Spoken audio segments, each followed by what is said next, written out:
We're going to start this workshop with the wall that you see behind me. And as you saw in that intro video that we showed you about the Foreign Rider Company, that why this wall is important to me is that I put this in here at the FR shop really as a reminder to my 30 years in the entrepreneurial space, but also just what my journey looked like of where did brands actually start to connect to me. And I think as you're going through this process of walking through all the modules of this workshop, that I want you to think first of all of the most important part of everything that we're going to do is what does BU stand for that you see in the title of this workshop, BU Workshops. And that's why this wall here that you see behind me is that reminder for myself to really do one thing. And BU standing for be yourself. And brand unification also stands for BU, but the most important asset that you're gonna have as you're developing your brand, whether it's your own brand, whether you're leading a brand, whether you're managing a brand, is that understanding that the soul and the personality of a brand, who you are, is really the most fundamentally important part of that whole process. And the reason that this wall is important to me is I'm building a company in my late 50s, and think about that most people that get to my age, they're thinking about retirement, not working, and I'm about to go into my third company with Foreign Rider. And that I feel like it's a journey in building this brand that I probably wasn't ready to get to this point until I had to go through all the years and the processes that we're going to go through in this workshop.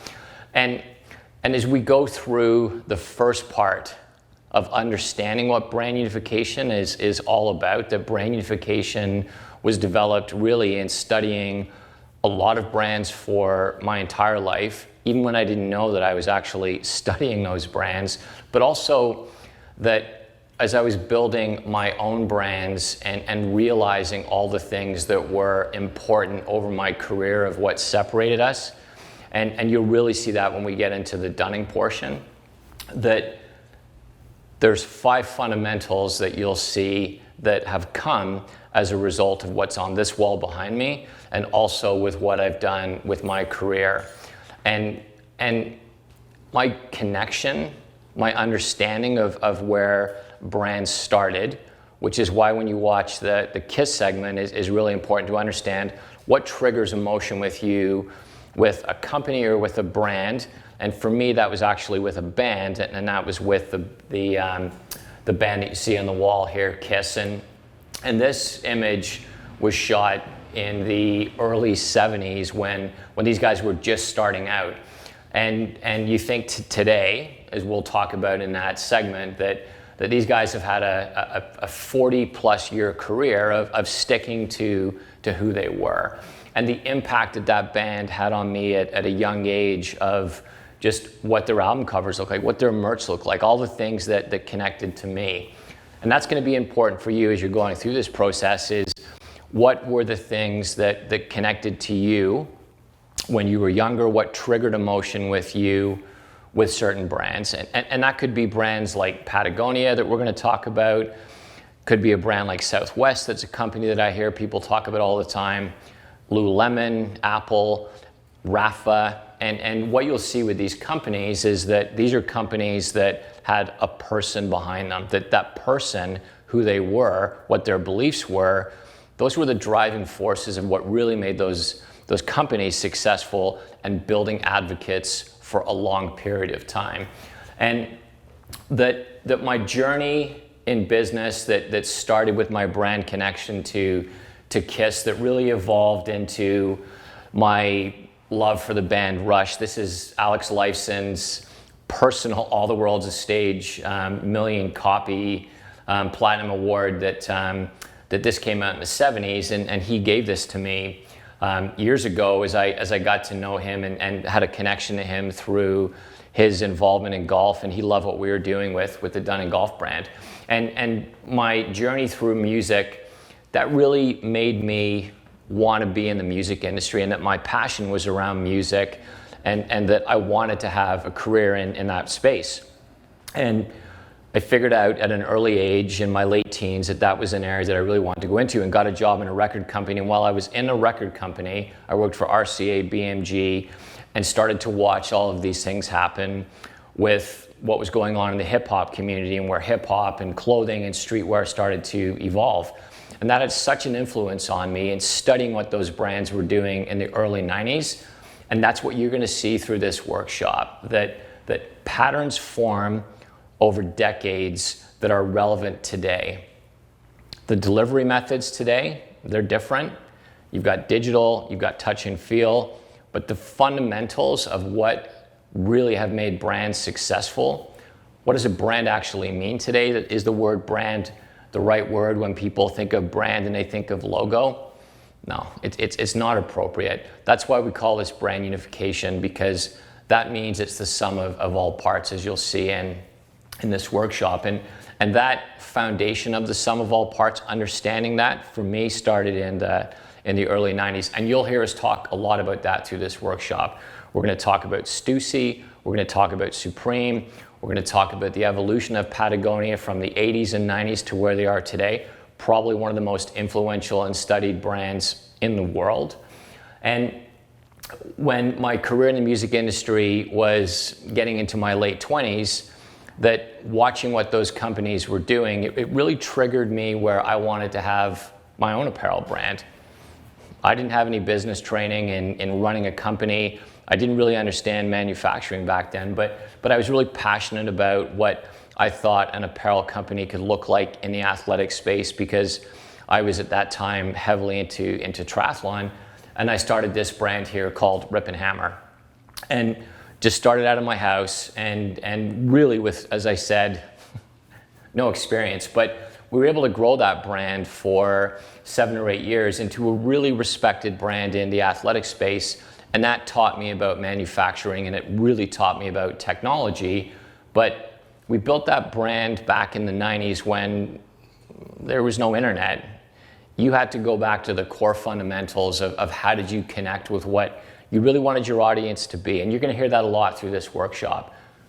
Who is your audience? Who's that customer that you want to connect with? Who are the people that are in your community, that are the people that are investing in your product, the people that are in your company, that are part of your company? And you're going to hear me talk a lot about the people in your supply chain. And I learned a lot of the fundamentals of that as we were building this Rip and Hammer brand. And in 2000, I was in Hawaii. You see this Ironman poster here that I ended up racing in the late 2000s. But when I was in Hawaii in 2000, and you'll really get an inside look at how I built this company when we get into the Dunning segment. But I built that company from the basement of my house into one of the most respected golf companies in the world. And we did that with no budget, with very little capital. And we did that through just getting out and telling people who we were and what our beliefs were, and really understanding who we were and what our beliefs were, because we were competing against companies like Nike, Polo, Adidas, Under Armour, companies that have massive marketing budgets. And as you'll hear me talk about in the Dunning section, that at one point at one of our biggest retailers, we were the number 2 company in sales behind Nike. And I would get asked all the time from people, how did you build that brand into such a relevant company that was in such a competitive space? And that was because we knew who we were, and we really believed in what we were doing every single day. And I grew Dunning Golf into a global brand.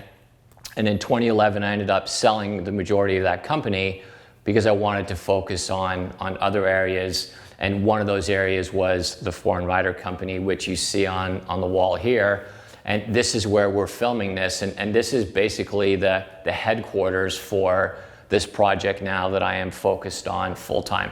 And I'll get into the transition of how I went from selling Dunning, that was a brand that was really relevant in the space. We had a ton of accounts around the world, but in 2015, that brand started to lose its DNA because cultures weren't aligning, and I was asked to come back and work on getting that brand back to its core values, which were confusing to our customers of who we were because cultures weren't aligned. And we'll talk about that through the Dunning segment, and as we get into the modules, talking about how do you define your purpose, and how do you articulate your purpose to your team? How do you pick the audience that you really want, understanding that there's a customer that you want to have a relationship and there's a customer that you don't want to have a relationship because you can't be everything to everybody. And that was really the fundamentals of how we built Dunning. We knew exactly who we wanted our customer to be. We knew who we wanted to build a relationship with, and that became confusing after I sold it, and I had to come back and rebuild that brand. And I did that through these 5 principles of brand unification that you're going to hear us talk about. So when you take a look at my wall here, this is really my story of who I am. And understanding for me every day when I walk into our shop, and our studio is downstairs here, of what I'm doing every single day, that my beliefs of what I do every single day that are around Foreign Rider, and building this fundamental framework around how to connect with your audience through the Brand Unification Company, and why we call this BU Workshops. And that is really understanding that your most valuable asset with your brand, with building your brand, is that understanding of being yourself. So as we get into the modules, that you'll see there's 5 modules. The first part of this is set up as my story. And if you take the time to watch my story around how we built Dunning, what the fundamentals were of that, what it looked like when that brand became confusing, how we got it back on board, and that really goes into detail in the later modules, but you'll get an understanding of where brand unification came from. And the second part of my story, we're going to talk about the band Kiss, and that meeting Gene Simmons as a young person, how that taught me the importance of simplicity when I didn't know what that actually meant. And then the second part of the music segment in the intro, we talk about why Rush was so important to its fan base globally, and that they knew who they were, and that music has had such a huge influence on me in understanding how emotional connection and how branding actually works, and what branding really means, that you really need to know who you're connecting to. And that brand unification is really about connecting people. You'll see that through all the modules, but in the introduction, if you can watch what my story looks like, you'll get a better understanding that the fundamentals of branding, the fundamentals of what have made companies great from the beginning, going back to the 60s, 70s, 80s, and 90s, 2000s, what's going on now, the fundamentals have always been the same. Build great product, know who your audience is, have the ability to really know who you are and communicate that, and then stay consistent with what you're doing. That's what builds trust with your audience. That's what builds trust with your supply chain. That's what builds trust with the people that are in your company. And then if you take the time to watch my story and understand that as you're going through your process, that's when I want you to start thinking about what's your story, because that's what people really want to know today. The days of slogans and catchy taglines that you see, nobody cares anymore. It's all surface noise. People are connecting with companies that are themselves. People want to know who you are. I can tell you that firsthand when I built Dunning Golf and what I'm building with Foreign Rider. People are interested in what we're doing because what we're saying and the things that we're doing are around something real. And there's a big difference between that. So as you go through my story, if you take the time to watch that and you start to think about your story, what you've done, what you want to do, why people will connect with you, that if you're doing the right thing and you're not faking your way through it, that's how brands are actually built. And a brand is just a representation of what a company really stands for. Who are you? What do you believe? And more importantly, do you believe in what you do every single day? And we're gonna go through a questionnaire of probably 8 to 10 to 15 questions that I think you'll see are connected, but it's going to really help you in figuring out who you are, so you understand what be yourself actually means. So first segment, my story. You're going to think about your story. We're going to take you through some questions that are relevant to getting you to understand the foundation of what this means. And when you can understand what branding actually means, that if you're managing your own brand, you're thinking about building your own company, or you're running a brand for a corporation, all the fundamentals are still the same and relevant. Whether you're managing your brand with your own team internally, or whether you're working with an agency on the outside. And when you're working with an agency on the outside, which is important, that if you understand who you are and what the fundamentals of your business really stand for, that communication with that agency, that's when everything starts to connect. So we're going to move into the next segment now on what those questions look like. Then you can go through my story. Then there's a really important part on Patagonia that will just give you an understanding of what a company that is truly the sum of all parts, that will lead by example, so that you'll understand before we move into those modules how all of this is connected. And I think that when you're looking at a workshop that is this long, and this is a long workshop, that you have to take the time to watch all the segments, because you'll see at the very end that all of this is actually going to be connected, and that none of this is manufactured, that all the things we're going to talk about are based on my story, my wall, and all the things that I've noticed in studying all the best brands, all the best companies, and the people that are behind those companies, that I think will really help you in understanding what this really means to be yourself.